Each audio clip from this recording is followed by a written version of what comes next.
কিন্তু মেয়েদের মানে আসলে একজন আরেকজনের হাত ধরাটা খুব প্রয়োজন, খুব প্রয়োজন। বলছি যে আজকে যে অনুষ্ঠানে বর্তমান রিসেন্টলি 8-10 দিনে যে মণিপুরের যে অবস্থাটা দেখছি, সেই প্রসঙ্গটা না ওঠালে কিন্তু আজকের অনুষ্ঠানটা, পডকাস্টটা আমাদের অসম্পূর্ণই থেকে যাবে। গত কয়েকদিনে যে আমরা আবার দেখছি যে মণিপুরে যে গৃহযুদ্ধ আবার ফের চাড়া দিয়ে উঠেছে, কুকি এবং মেইতেদের মধ্যে সংঘর্ষ পাচ্ছে। 6 জনের মৃতদেহ আমরা দেখলাম, টিভি মানে খবরে দেখছি যে পেয়েছে।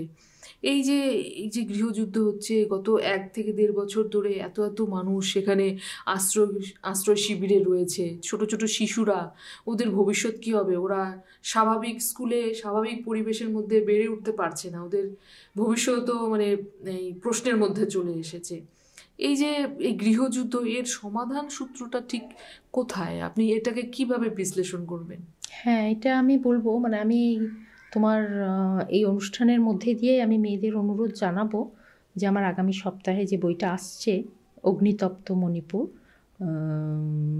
সমাধানের মানে যেটা সম্প্রীতির সন্ধানে ইমারা, কলকাতার 21 শতক যেটা প্রকাশ করছে এই গ্রন্থমেলায়, আমি এই বইটা করতে গিয়ে মানে আমার মনে হয়েছে যে আসলে যেটা এখন মানে ধনতান্ত্রিক ব্যবস্থার যেটা উন্নয়নের যে ছক, এটা মানুষকে গৃহহীন করে ফেলছে।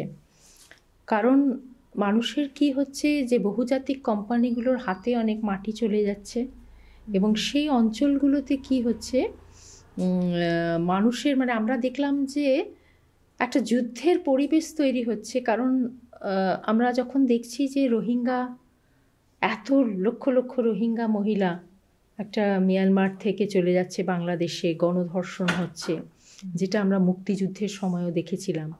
আমরা সাম্প্রতিককালে দেখছি রাশিয়া এবং ইউক্রেনের যুদ্ধে মেয়েরা, মানে সর্বত্র যুদ্ধে ফার্স্ট ভিকটিম মেয়েরা হচ্ছে। মেয়েদের সেটা যুদ্ধই হোক, গোষ্ঠীদ্বন্দ্বই হোক, গৃহযুদ্ধই হোক, মানে আজকে যেন রাষ্ট্রের মুখামুখি মেয়েরা দাঁড়িয়ে আছে। কারণ মেয়েরা কি হচ্ছে, দুভাবে শোষিত হচ্ছে। এক হচ্ছে তারা মানে শ্রেণীগতভাবে, আর একটা বেড়ে গেছে হচ্ছে রিভেঞ্জ রেপ, মানে একটা গোষ্ঠী আরেকটা গোষ্ঠীর মেয়েকে রেপ করে যেন রিভেঞ্জ নিচ্ছে সফট টার্গেট হিসেবে। আমরা দেখছি কুকিও আক্রান্ত হচ্ছে মেয়েরা, মেয়েতে আক্রান্ত হচ্ছে মেয়েরা। ত্রাণ শিবির থেকে মেয়েদের উঠিয়ে নিয়ে যাওয়া হচ্ছে, তাদেরকে হত্যা করা হচ্ছে। তার আগে, হত্যা করার আগে, এটা মণিপুরের হিস্ট্রি নয়। যে মণিপুরে ইমারা সংঘবদ্ধভাবে একসময় লড়েছে আর্মির বিরুদ্ধে, সেই মণিপুরি মেয়েদেরকে আজকে চক্রান্ত করে টুকরো টুকরো করা হচ্ছে।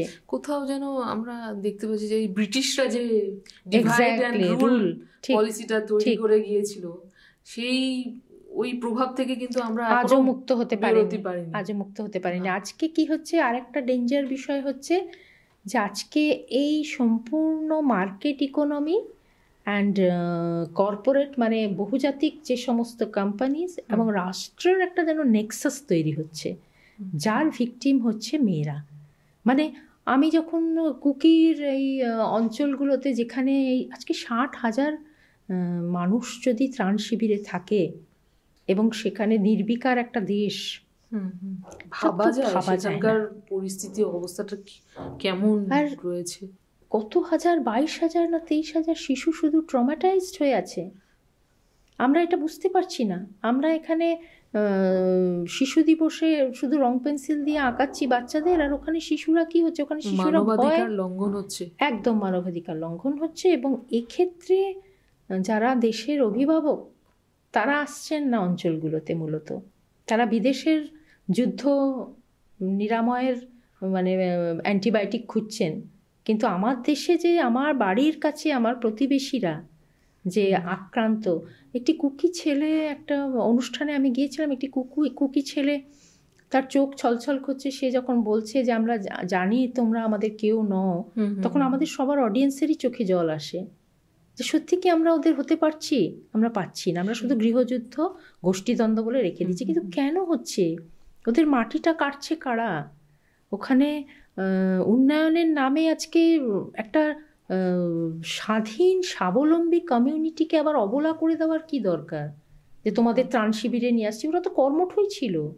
আর ওরা তো কখনো নিজেদের কুকি বা মেইতেই বলে জানতো না। আজকে কেন হঠাৎ একটা মানে রাজনীতির একটা প্রবল আধিপত্যবাদের শিকারে আজকে এদের টুকরো টুকরো করা হলো।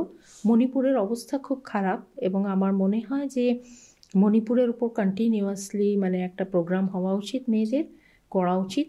এবং আমার যখন বই বেরিয়ে যাবে আমি আশা করব যে তোমার এই মঞ্চ থেকেই হ্যাঁ, ডেফিনেটলি সেই সৌভাগ্য যদি আমি সারা ভারতবর্ষেই আমার ইচ্ছা আছে একটা ভয়েস অ্যারাইজ করার, কলকাতা, দিল্লি, সব জায়গাতেই।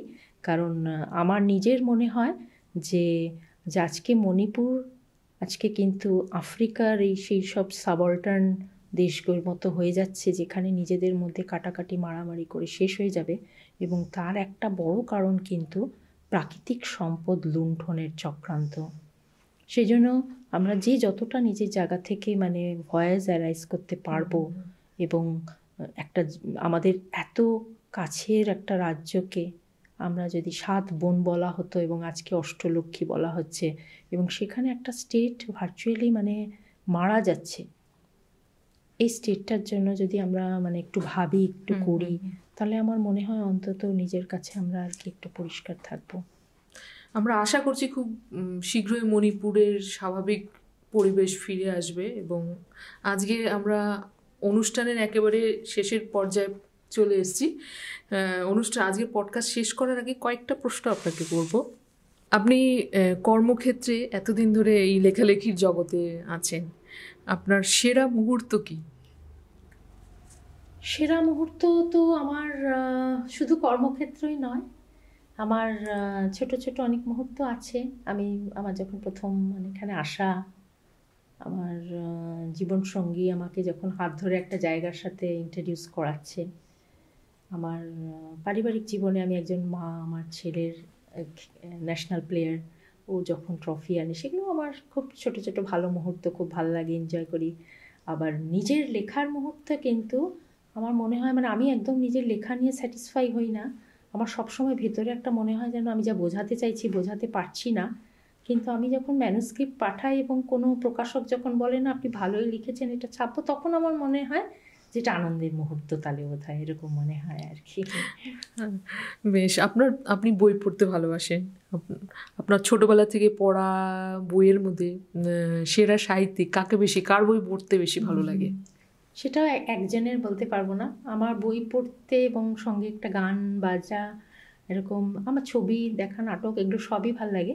কিন্তু বই পড়ার মধ্যে মানে বেশ কয়েকজন ছোটবেলা থেকে আমাকে প্রভাবিত করেছে। তার মধ্যে কি বলে, আমি খুব একটা রাবীন্দ্রিক স্বভাবের ছিলাম না। পরবর্তীতে রবীন্দ্রনাথের আমার নন ফিকশনস খুব আমাকে আকর্ষণ করে আর কি। কিন্তু আমি বাইরের যেমন গোর্কি পড়ে খুব ভালো লেগেছিল, খুব ছোটো বয়সে গোর্কি পড়তাম। তারপরে মানিক বন্দ্যোপাধ্যায়, শরৎচন্দ্র। আর ছোটো থেকে আমি একটু ম্যাচিওর টাইপের ছিলাম, এই জন্য দেশের যেগুলো শীর্ষেন্দু মুখোপাধ্যায় আমার মনে আছে, এই ধারাবাহিক তখন লিখছিলেন যাও পাখি ইত্যাদি, ওগুলোকে খুব ছোটো বয়সেই পড়তাম, বকুনি খেতাম বাড়িতে।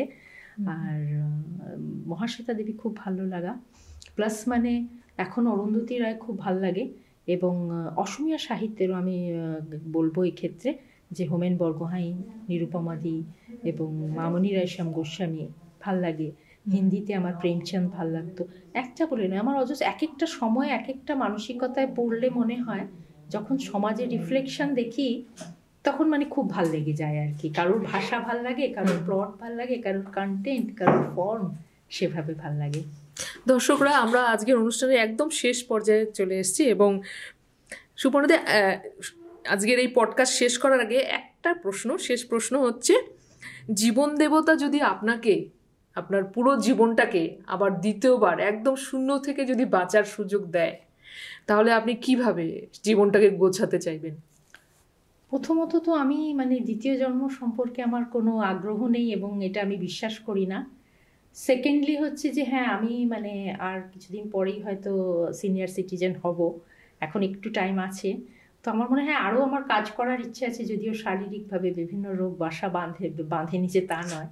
তবে আমি কিন্তু সবসময়ই মানে যদি আবার নতুন জীবন পাই বা আরও আগামী দিন বা সব ক্ষেত্রেই আমার একটাই প্যাশন, যেটা আমার ভালো লাগা, সেটা হচ্ছে যে আমি আরও লিখতে চাই এবং আরও বেশি বেশি করে মানে আমি যখন বাংলাদেশ গেছিলাম, এবং আমার মনে হয় যেন আমি আরও বিভিন্ন প্রান্তে গিয়ে একটা কম্পারেটিভ স্টাডি করে যদি আমি আরও লিখি, মানে আমি এই মেয়েদের জন্যই লিখতে চাই, সে এক জন্ম হোক বারে বারে জন্ম হোক, ভালো সাংবাদিক ভালো লেখক মেয়েদের জন্যই কিন্তু হতে চাই। সুপর্ণাদি, আজকের অনুষ্ঠানে আমার ডাকে সাড়া দেওয়ার জন্য আপনাকে অনেক অনেক অনেক ধন্যবাদ। দর্শকরা, আশা করছি আপনাদের এই আজকের এই পডকাস্টটি আপনাদের খুব ভালো লাগলো, এবং আগামী এপিসোডে আরও অন্য অন্য অন্য সাবজেক্ট নিয়ে আপনাদের সামনে আসব। ততক্ষণ অবধি আপনারা ভালো থাকবেন, সুস্থ থাকবেন। খুব শীঘ্রই দেখা হচ্ছে আমাদের পরবর্তী একটা এপিসোডে।